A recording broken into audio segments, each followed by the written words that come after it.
आज आपको एक बात अच्छे से समझनी होगी कि अच्छा होना गलत नहीं है, बल्कि हर टाइम हर किसी के लिए बिना किसी टाइम लिमिट के अच्छा होना बिल्कुल गलत बात है। आपको पता है, ज़रूरत से ज़्यादा अच्छा होना आपकी वैल्यू कम कर देता है, सिर्फ दूसरों की नज़रों में नहीं बल्कि आपकी खुद की नज़रों में भी। आज हम सिर्फ प्रॉब्लम के बारे में बात नहीं करेंगे, बल्कि आज हम उसके सॉल्यूशन के बारे में भी बात करेंगे। सबसे पहली प्रॉब्लम ये है कि लोगों को लगता है कि आप बिल्कुल खाली हो, आपके पास करने के लिए कुछ भी काम नहीं है। जब आप हर टाइम हर किसी की हेल्प के लिए 24 घंटे अवेलेबल रहते हो, तो लोग आपको स्ट्रांग नहीं समझते। वो आपसे बहुत ज़्यादा खुश भी नहीं होते हैं। बस उनके मन में ये गलतफहमी हो जाती है कि आप बिल्कुल खाली हो, आपके पास करने के लिए कुछ भी काम नहीं है, इसीलिए आप उनकी हेल्प कर रहे हो। अगर आपको लगता है कि इस हेल्प के बदले में वो आपकी तारीफ़ों के पुल बांधेंगे, तो आप बहुत बड़ी गलतफहमी में हो सकता है शुरुआत में वो आपकी तारीफ़ करे भी कि तुम तो कितने अच्छे हो, तुम हर टाइम मेरी हेल्प करते हो, पर ये लंबे समय तक चलने वाला नहीं है। जब भी वो किसी प्रॉब्लम में होंगे, वो आपके पास बेझिझक चले आएंगे। कभी भी आपको कॉल करेंगे बिना ये सोचे कि वो बिज़ी हो सकता है या वो बिज़ी हो सकती है। वो कभी भी आपको कोई भी काम सौंप देंगे या कभी भी इमोशनल डंपिंग कर देंगे, बट आप ना नहीं कर पाएंगे। क्यों? क्योंकि आप तो बहुत अच्छे हैं और अच्छे होना बहुत अच्छी बात है।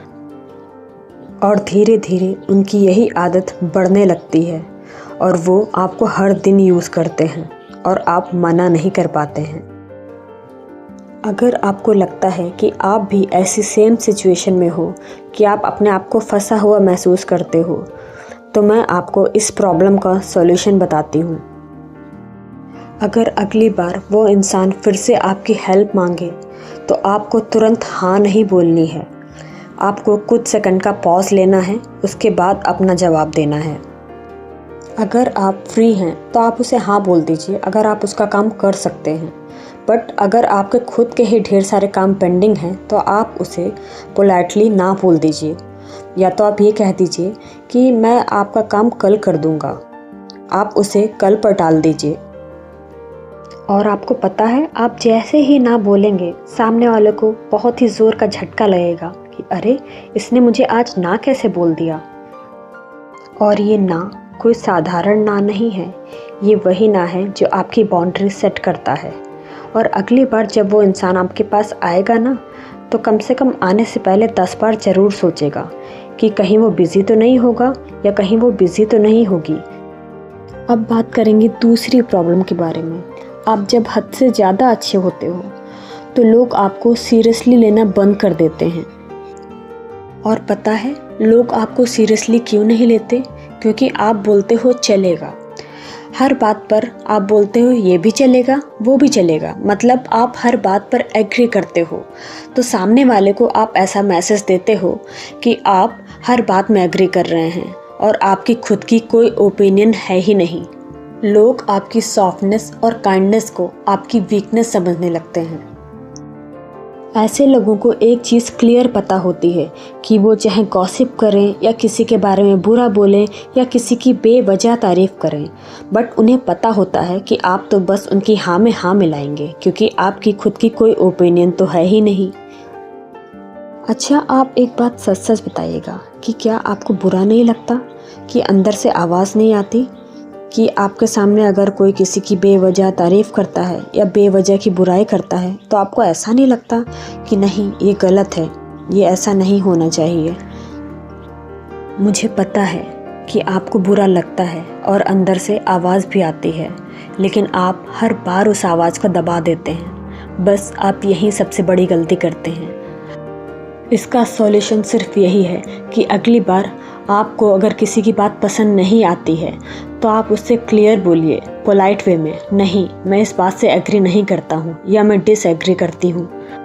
और आप जैसे ही बोलेंगे कि मैं आपकी बात से एग्री नहीं हूँ, तो सामने वाले को एक क्लियर मैसेज जाएगा कि अगली बार से मुझे इसके सामने सोच समझ कर बात करनी चाहिए, क्योंकि इसकी अपनी खुद की ओपिनियन भी है। ये मेरी हाँ में हाँ नहीं मिलाती या मेरी हाँ में हाँ नहीं मिलाता। आपको स्ट्रांग बनने के लिए लाउड होने की ज़रूरत नहीं है, बल्कि आपको स्ट्रांग बनने के लिए क्लैरिटी की ज़रूरत है। आप जब क्लियर रहेंगे तो सब कुछ अच्छा रहेगा और आप भी हैप्पी रहेंगे। अब मैं बात करूंगी तीसरी प्रॉब्लम के बारे में। जो लोग ज़्यादा अच्छे होते हैं उनकी एक प्रॉब्लम ये भी होती है कि उन्हें नो बोलने में बहुत डर लगता है। उन्हें ऐसा लगता है कि अगर मैंने नो बोल दिया तो सामने वाला नाराज़ हो जाएगा। पर क्या ये सच है? हाँ, अगर आप सामने वाले को ना बोलेंगे तो वो बिल्कुल नाराज़ हो जाएगा, लेकिन ऐसा नहीं है कि वो आपसे परमानेंट नाराज़ होगा। वो थोड़ी ही देर में अपने आप को एडजस्ट भी कर लेगा। अगर वो सच में आपका वेल विशर है और उसको आपके ना करने का रीज़न जेन्युइन लगता है तो वो आपसे थोड़ी देर के लिए नाराज़ होगा, लेकिन फिर से आपसे बात करेगा। बट अगर कोई आपसे परमानेंट नाराज़ हो भी जाता है तो आप ये समझ लीजिए कि ना वो आपका वेल विशर था, ना ही आप दोनों में कोई इमोशनल बॉन्ड था। तो अगर अगली बार आपको लगे कि आप ये काम नहीं कर पाएंगी या आपके पास टाइम नहीं है ये काम करने के लिए, तो आप सामने वाले को क्लियरली ना बोल दीजिए। लेकिन ना बोलने का तरीका रूड नहीं होना चाहिए, बल्कि उसमें पोलाइटनेस होनी चाहिए, और वो भी चेहरे पे स्माइल के साथ। आप क्लियरली ना बोल दीजिए कि नहीं, इस बार मैं इसे नहीं कर पाऊंगी। अगर आप रूडली ना बोलेंगे तो हो सकता है सामने वाले से आपके रिश्ते खराब हो जाए, मगर आप पोलाइट वे में चेहरे पे स्माइल के साथ ना बोलेंगी तो सामने वाला कम से कम आपके सामने गुस्सा नहीं हो पाएगा। हो सकता है उसे बुरा लगे, बट वो एडजस्ट कर लेगा। और चाहने के बाद भी अगर आज आपने ना नहीं बोला, आपने फिर से हाँ बोल दिया, तो आप उसका काम तो कर देंगी, लेकिन आप अंदर ही अंदर इतने ज़्यादा फ्रस्ट्रेट हो जाएंगी कि आप सामने वाले पे एक बम की तरह एक दिन फट पड़ेंगी, और तब आपका रिश्ता हमेशा हमेशा के लिए टूट जाएगा। इसीलिए अच्छे होने के बोझ तले अपने आप को इतना ज़्यादा मत दबाओ कि एक दिन आपका गुस्सा फट पड़े और सब कुछ बिखर जाए।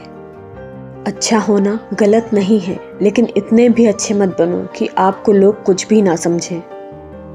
एक बात आपको क्लियर समझनी होगी कि आप हर किसी को खुश करने के लिए पैदा नहीं हुए हो। आपकी अपने प्रति भी कुछ जिम्मेदारी है।